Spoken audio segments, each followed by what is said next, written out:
Throwing away some old trim. Big old 16 gauge nails. Solid wood. Always a good idea to throw this stuff off to the side, face down. Because man, I had stepped on a nail in a shop one time and that sucker touched the bone and it hurt for months. Yep. Always a nice surprise when you've got an inch of freaking solid baseboard from the 1920s buried in the tile. And you can see where they cut the tile around it for some odd reason. But yeah, surprise. Nice having surprises every day.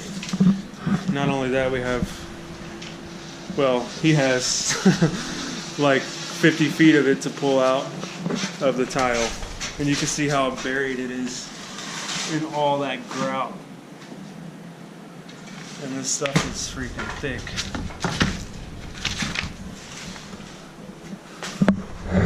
What can you do though? Nothing. Trying to pull it out. Yeah. This stuff is horrible, how deep it is in there. You can see, well, where's that piece at? This is how deep it is in there. So what we're gonna have to do is just float our new base on there. Put a shoe molding to hide the gap because our new base is not that thick. But we have another little trick. Hopefully it works with these pocket hole screws. We're gonna just drill it into here. It's gonna be, I'm gonna call this an extraction. This piece. Yeah.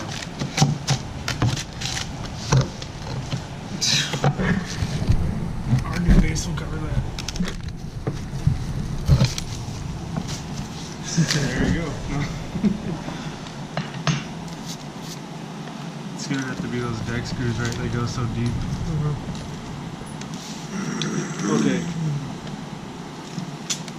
You got one? New plan. It'll have to be a deck screw.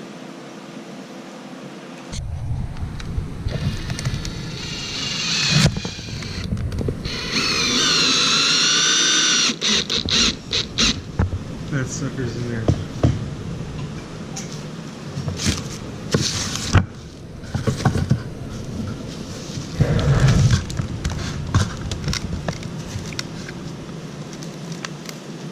Ooh, hey, there it goes. That's what I'm talking about right there. Sucker came out. Watch how long this screw is too.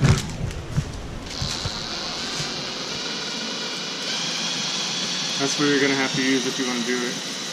Because those pocket hole screws keep snapping and acting weird. But this exterior deck screw is pretty strong. Just kidding. I'm just kidding. It wasn't hot. You guys know what I mean though. Yeah, I guess stuff is deep, right? Yeah. And then when it gets to there, you can just take the tile off. Yeah. See, and that already leaves us a shim in there to float it on. Seriously, we'll just leave that in there. And then put that shim molding. We're probably going to have to use quarter round. Yeah, I'll just keep going with that. I'm gonna try to get that room crown done by myself. Improvise, guys. Gotta improvise. So the moral of the story is always remove your baseboards before you install the new floor. I've seen people install new flooring and they put it right up next to the baseboard or as close as they can, and then they use a shoe or a quarter round and they say that's good to go, but that doesn't always work out, especially if you have a flood or something.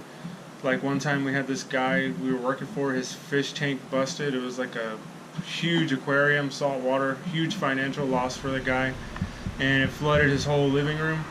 And whoever installed his flooring, they didn't remove the baseboard, and we had to dig that baseboard out of there. I made a video about it years ago. It's on my channel if you want to check it out. We used a similar technique to what we did today with the screws, but we didn't want to do that here because it was just a little bit different with the tile. We didn't want to pry on the tile and crack the tile, so I was just messing around and I found out that new way of drilling the screw down vertical into the baseboard and prying up on it. So that's another tip for you. But here's what I'm talking about.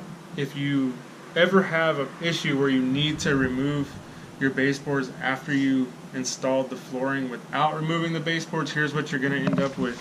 Whoever installed this tile, they cut it to the existing baseboard, which was thicker than this because this house is from the 20s. So it was an actual like 1-inch material. So that's what you end up with. And if you did it the right way, you should end up with this. The reason he cut this tile out right there is because the baseboard stopped right there. I mean, it was just weird, man. So that's going to do it for this video. Hope you enjoyed the little tips in this video. I'm going to be doing some more of these. Thanks so much for watching, and we'll see y'all next time. Take care.